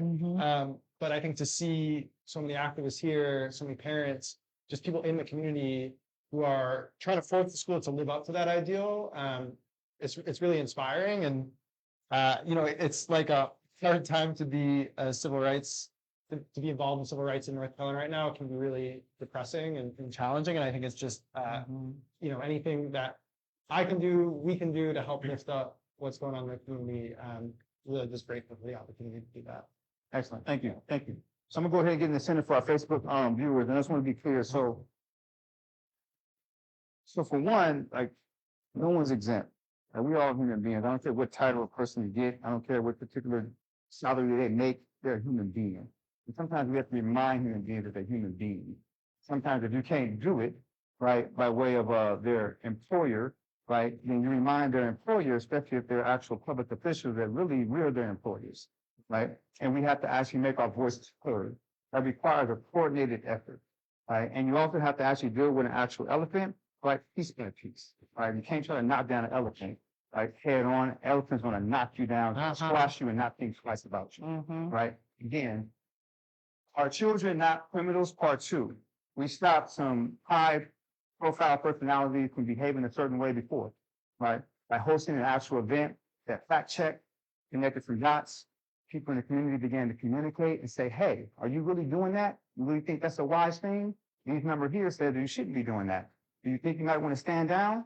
This would need to happen with Dr. Foust. People need to communicate to people that's around him, communicate to him directly, remind him of these numbers, remind him of what you heard today, and say, man, listen, stand down. You think about what you're calling people to do, right? There's another, 30 days or so, you say before the summer begins, right? We're still going to be talking about budgeting, right? As it relates to actual, next year, thinking about SROs, there's some actual new data out there regarding where we're cutting at. Money's been invested. I think about $3-something million has been invested in prevention programs, specifically from New Hanover, that's in the county itself. What's happening with those resources? What's happening with those professionals? There's other programs happening inside the community. These are the conversations that need to be happening now. What I'm hoping is that you guys become the conveyors of that conversation. You all got friends, you guys got loved ones, people you've known for years. Put the conversation with them. Put the facts in front of them. One of the biggest pieces I'm going to think you want to make you, not make you, but hope you pay attention to is that they just didn't target people for guns, even though they only found 3 guns in the past 3 years, right? They targeted young people who also may be enslaved to actual drug addiction, right? That actually, in many cases, our society actually proliferates when it comes to actual pharmaceutical companies. We know that opioid epidemic came from actual corporations. We know it without a shadow of a doubt, right? People are actually dealing with stress. People are trying to cope. People are actually living inside crisis. A person that has substance use disorder is not equal to a person that actually chooses to actually bring a gun to school for whatever reason. The safety issue is not the same, right? They actually call for what? Full prosecution to the extent of the law. Yes. Yeah.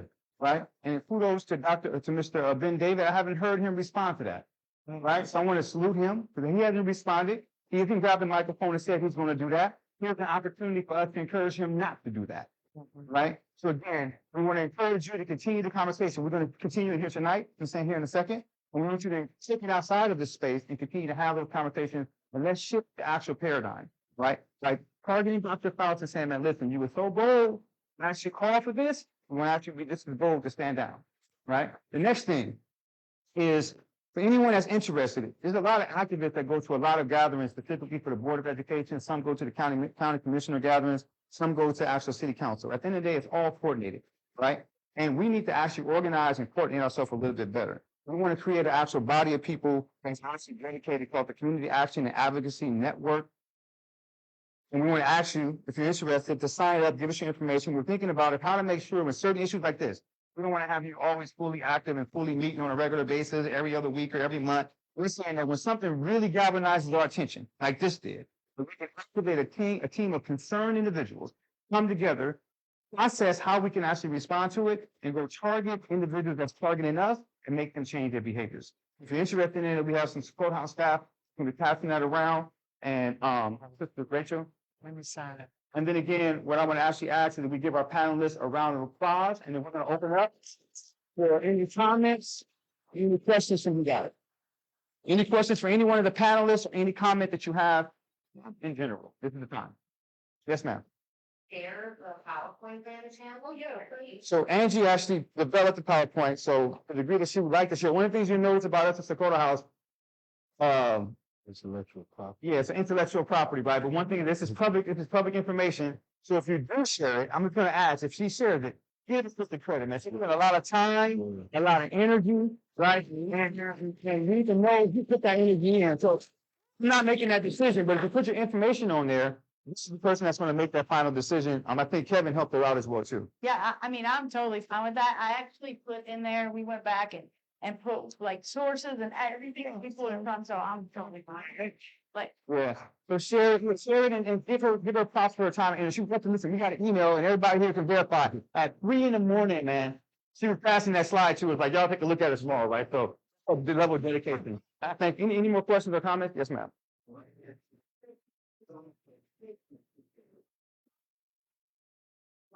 At the school, is I work with the school of Connecticut, where I live,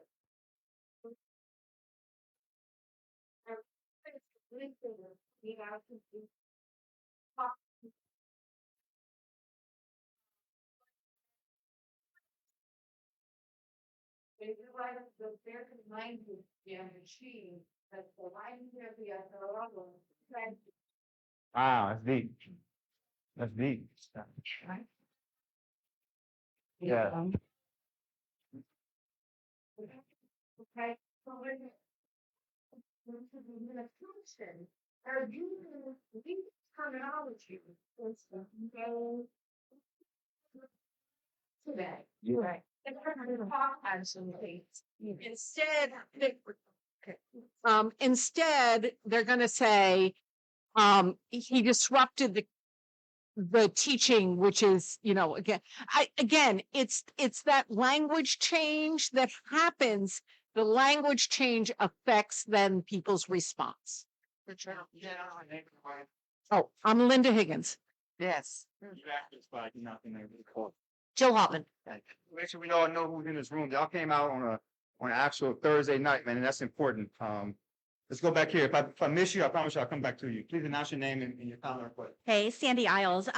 So I was actually talking to Stephanie Walker today, and one of the things we talked about was her task force that she's working on. And so I guess I wonder, has Sokoto House talked to her about this, or have you asked to be part of that? Is that something you want to be part of? Because I think Stephanie Walker, school board member, because she is doing a task force. Angie, you might have something to say about that. But I feel like these are conversations that are so important to that task force because she wants to talk about ACEs and trauma. I'm not sure I completely understand what it is, except that she wants to address ACEs and trauma in our schools, and she's trying to pull community members together. But go ahead, Katie. Hold on. Well, you don't have to build what's already. She's gonna done. clarify what Sandra just mentioned. Okay. I say she don't have to build. And the task force is being put together in order to understand why there's such an inequitable, unequitable results of this education in the different schools.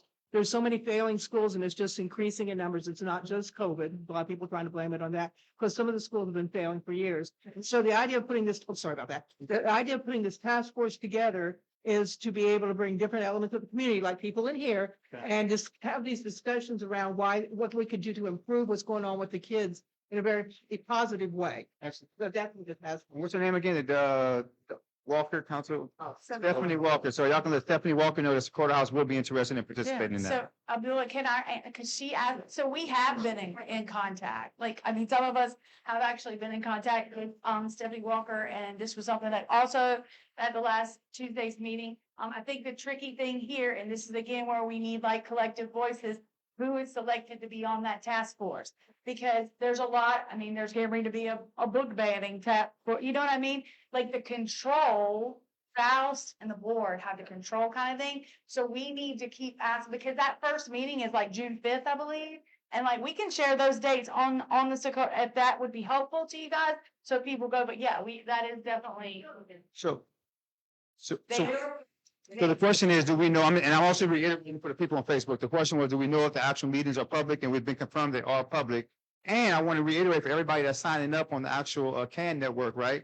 We can also then apply pressure to those task force, right? So we're going to use a different type of style of actual community organizing, where even though there may be isolated, meetings happening here and there, once you have a group of concerned professionals, concerned advocates and whatnot, you can begin to apply pressure in ways that people wouldn't expect it. Dorian Kamari, to be totally honest with y'all, I am fed up with task force and board meetings and all this other stuff. I feel like we're at the point now where whatever committee or board we're on, we have the right. There are too many solutions in this world to be going back to the table and talk about it. Okay. Just draft a damn solution and just send it up and let them negotiate it and deal with it. These kids go through this every single day.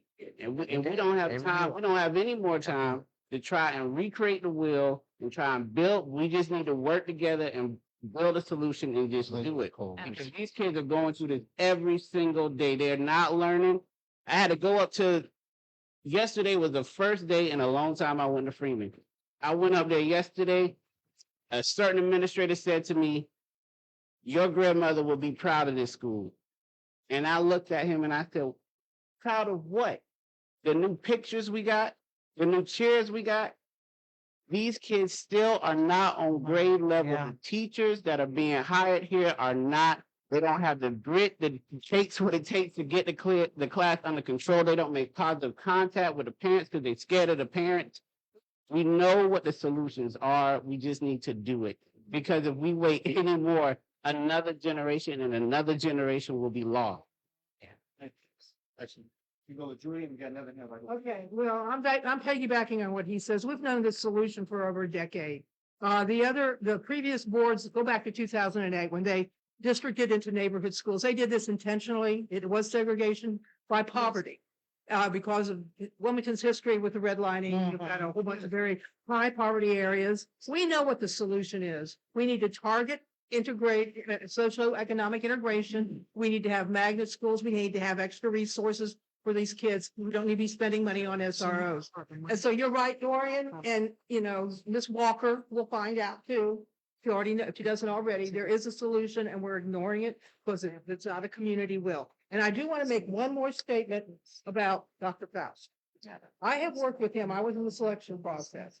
I did not want him, but I did vote for him in public. To this day, I wish I hadn't. And that was because I saw he didn't have the experience. And that is more than anything else. The man does not have the experience to deal with all of this.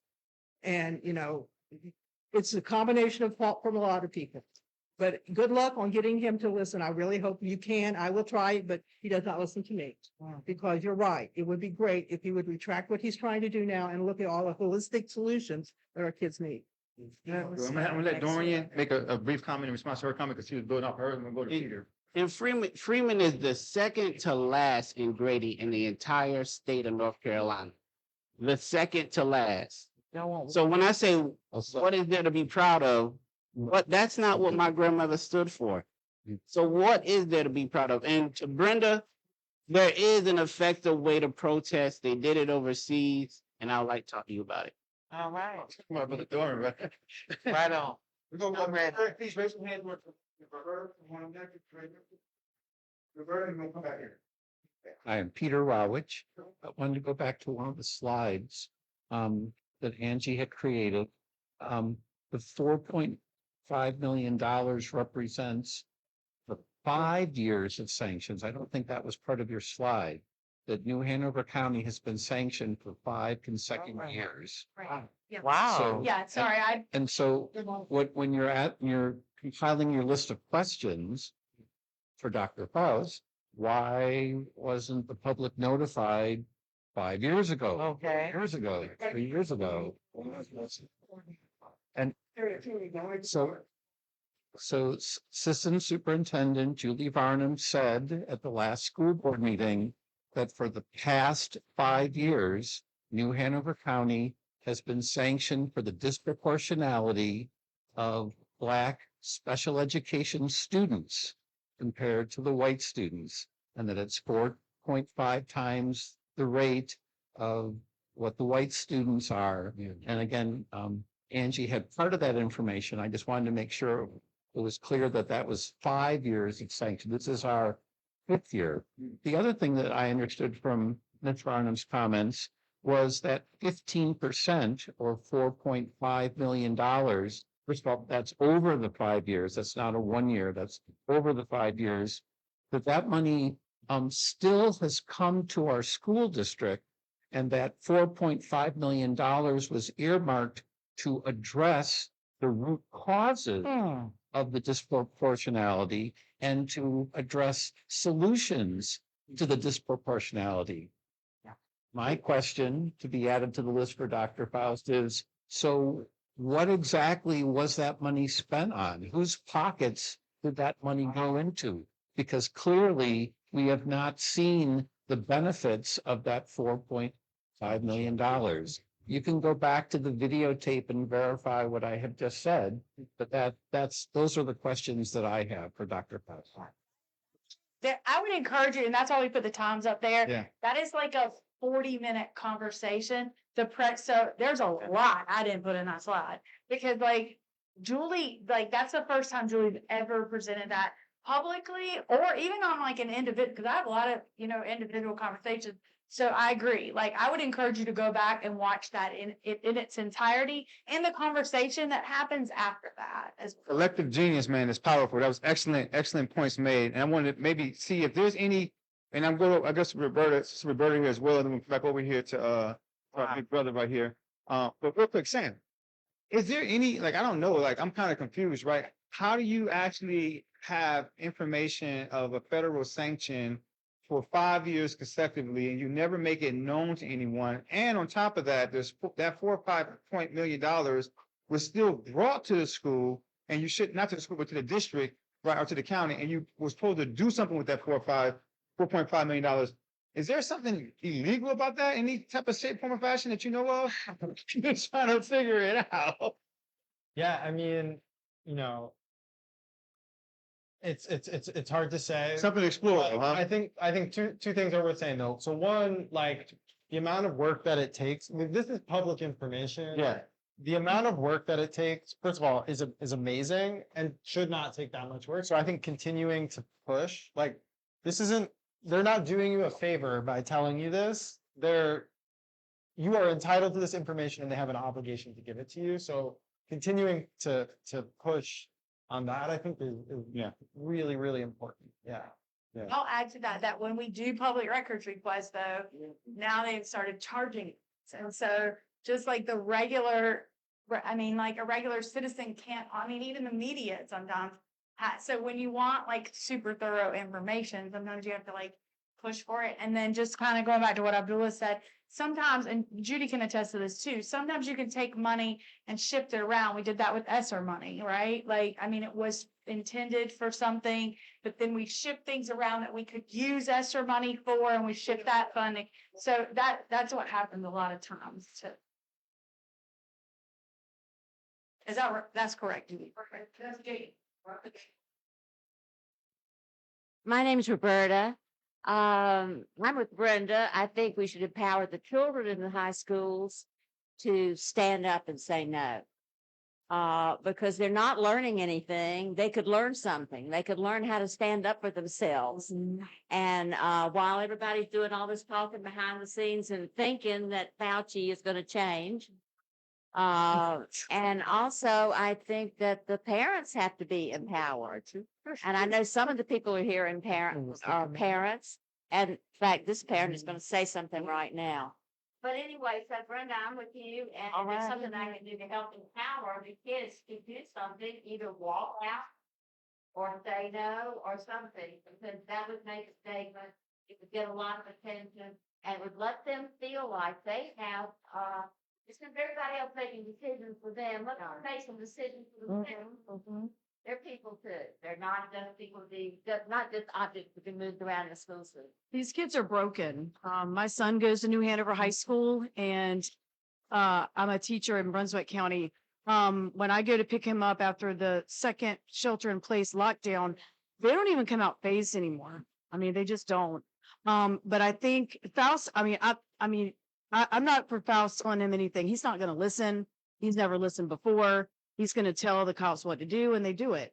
I think, like Roberta said, I think we got to do something different, and I think we need to involve the children because it's their fight. I would love to invite my sons into something like that because I think that's what we have to do. I support going to board meetings and things like that, but it's just look at the board now and look at Foust now. It hasn't changed. It just hasn't. So I'd like to get the kids involved. There's power in numbers, and I think they need to take that involvement and make it about themselves too. So, and I just need answers. It's terrifying to get a shelter in place, which we get every week now, and not know what's going on. And I feel like some of these administrators and teachers, we don't get a choice. They tell us what to say, and you have to say it or you're fired. So, it's hard all around, but I just think we need to get these kids involved to, and people are, they won't do that. They're so, I've taught for 25 years and kids are so resilient and amazing. And I think just hearing it from them, not that Foust will listen, but it'll get on the news and he'll be forced. Right. Yeah, we gonna force him out. So not only that, though, so I'd be honest with you, right? So what we're doing right now, whether you recognize it or not, right? All It's the way been tested out. and proven, you know what I'm saying? You can move mountains, right? Don't underestimate. If you fact check and you disseminate, you develop courage, you know what I'm saying? You have individuals talking about these things in their personal homes, in their personal communities, their personal workplaces, right? Keep this in mind, right? You have county commissioners, right? County commissioners actually is the actual big bucks inside the actual city, right? You know what I'm saying? They have influence as well too. You have social capital through your city council, right? You got people, right? So you have to have this mindset as much as you want to engage the kids, you have to determine at what particular point do you actually draw a line. Which if you guys notice, like myself and Sakota House, you know, we may have popped down there to certain things that the school board supported certain efforts or whatnot, especially for in suspension for certain kids in certain ages and whatnot. But you never really seen us mobilize, right, at this particular scale here. Why? Because there's always a point where a particular line is drawn, right? And believe me, we have ways in which we can get people attention, you know what I'm saying, and keep their attention, right? And I believe that Foust, Dr. Foust, is going to shift his behavior just a little bit, right? Because there's actual more attention. And like if he got the attention of a population of people inside the community that he never had attention before. That's just the bottom line, right? There's people that know his name and never knew his name, right? Because he actually chose to wage war on kids, right? And that's the language, right? That's the language. And there's other people in his position that's going to tell him, yeah, buddy, that might not be a good look, right? You also want to arrest people with actual drug addictions? Listen, if we can get him to actually pull back just that one bit, one thing, that means he had to stand down. That means that big, bold, I'm bad, I'm going to do this. Oh, my bad. Just a little bit, right? And for a person with an ego, man, I'm not. But see, it's so many passes that come through our city. But now you're talking about our children. Yeah. You don't mess with our children. You're talking about our city and our children, their well-being, their safety, their education. You know, that's their future. That's their future. So what are we breeding? What are we doing? What are we putting, you know? Well, I don't think that it's fair to like write a narrative that our kids aren't doing stuff though, because just last week, like 175 of our kids representing every single middle and high school in this entire county, and it was diverse, attended an equity summit, and they did. It was well planned. Look, Student Voices has been very scripted, and I won't lie to you that is the case. But that equity summit was powerful. There were kids from every school, 40 kids from New Hanover High School. Foust didn't show up. The chair and vice chair of the board did not show up, even though they were invited. And here's the thing, like if Sakota House or even the Democratic Party or any of you guys had been invited, I guarantee you would have showed up. And so the kids, they had they had planned, they shared information that if someone were listening to them, we wouldn't have just given this press conference on Thursday because we would have known better and we probably wouldn't have had that situation. So the kids are definitely not stagnant and they are absolutely involved. But Yeah. they need support. Yes, they They do. need support and they need engagement and they need to actually need to see. Let me tell you something what the children need to see, right? So they talk about another, but it's like, I was gonna, go ahead. Yeah.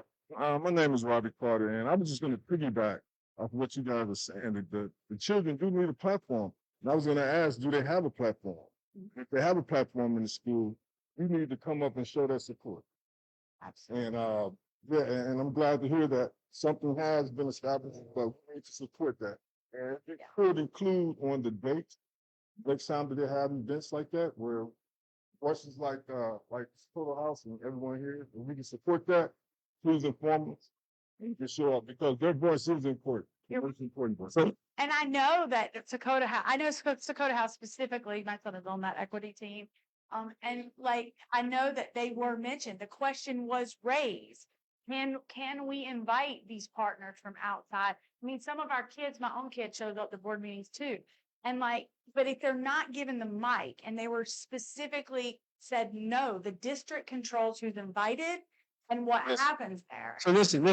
So I the totally $4 million that's been invested since the incident took place in 2022 with Chance, the young brother that actually got charged for shooting or, in defense, shooting another student, right? And up until this recent situation and all the different resources we've heard, if you paid attention to, right, Even the community-based organizations that was operating from a community-based lens has now been actually usurped and absorbed into all county ran and governed initiatives.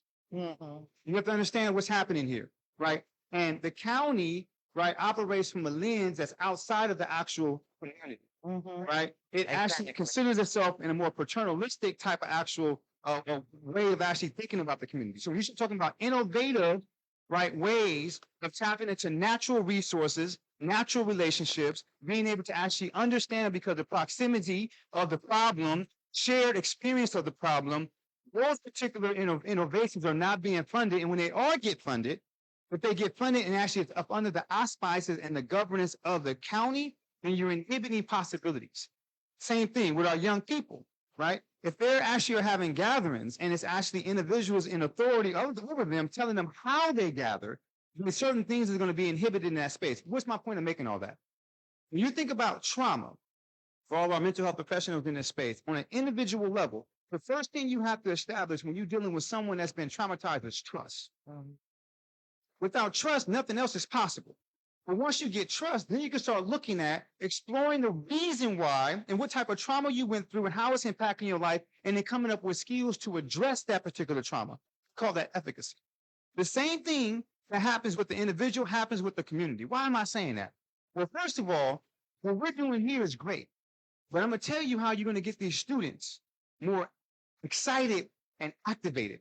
I'm going to tell you how you're going to get the system more concerned about what they're doing when we become more courageous and willing to fight for these young kids. Because no one believes that you care about them if you see them getting hurt and you're being quiet about it. No one believes they care about you if they see you getting hurt. You see them getting hurt and they don't see you responding to it, right? And maybe we're seeing each other here, maybe we're there, maybe we're over here, right? What I want to share with you is that we have to create this coordinated voice of courage and challenge any type of systemic behavior that's hurting our children. It's been done before, right? It's still being done. There's initiatives. But even when there was one or two initiatives, it took quite a bit of time for individuals to be able to jump on board over a long period of time to eventually get enough momentum where there were successes. What I'm suggesting is that there needs to be some form of an actual body or group, activated concerned citizens, right, that actually are willing to step up when the time is right and show that courage. Listen, this is the key piece. Let me say it again. Courage to say what needs to be said, to whom it needs to be said, when it needs to be said, wherever it needs to be said when it comes to them targeting our children. School to prison pipeline is real. Prison is the most violent place in America. When a human being goes into prison, they go into the most violent and the most traumatizing place in America. When they come home with trauma and they come home with actual behavior of violence. They come right back to the same communities where there's poverty and other forms of insecurity. You have to understand, when I say it's actual structural violence, we're not talking about something theoretical. We're talking about actual human beings in herds being abused. So I'm pull back. And I'm going to just simply say, we invite you guys to connect with us. If you're doing things, right, let us know. Sometimes Dakota House, we're not able to respond to every particular thing, but we're saying tonight for ourselves, when it comes to our children and them actually being hurt, we will prioritize, and we're hoping you would join us in prioritizing. We may have this going on and that going on, but I think we can all come together and say, when it comes to the children and very specific behaviors that one or two individuals may be doing, that they will see us pop our head up and say, no, not today. Any last thoughts from anybody in this space? I don't want to hold you guys too long. It's actually 8:30. You guys are amazing. That's 2 hours straight. Yes. Sister Veronica, we'll get a comment here, and then we'll go ahead and turn around. Thank you, Veronica. And I've worked in the school system since 1972 at Harvard High School. I was there when the students stood up for themselves, and that was what we called the Wilmington 10. It was a student-led movement. Ever since then, the same issues that you were talking about today have plagued our school system and our children. They stood up for themselves. We stopped standing up for them. It's time for us to stand up for our children if we care about them. I have been in so many sessions and listened to data and heard speeches, And our children need us. They needed us yesterday. They need us now so they can stand up for themselves and be productive citizens in the future. Everything Abdul said, I agree with. And I hope we will come together and make a difference for our children. If we don't care about them, why are you asking someone else to care? We'll give everybody, we're gonna thank your hand for your participation, feel comfortable to hang out. Dialogue, touch bases, network, this is the space for it. We're gonna go ahead and sign off on the Facebook page for the people participating in Facebook. Thank you guys. Yeah, thank you guys so much.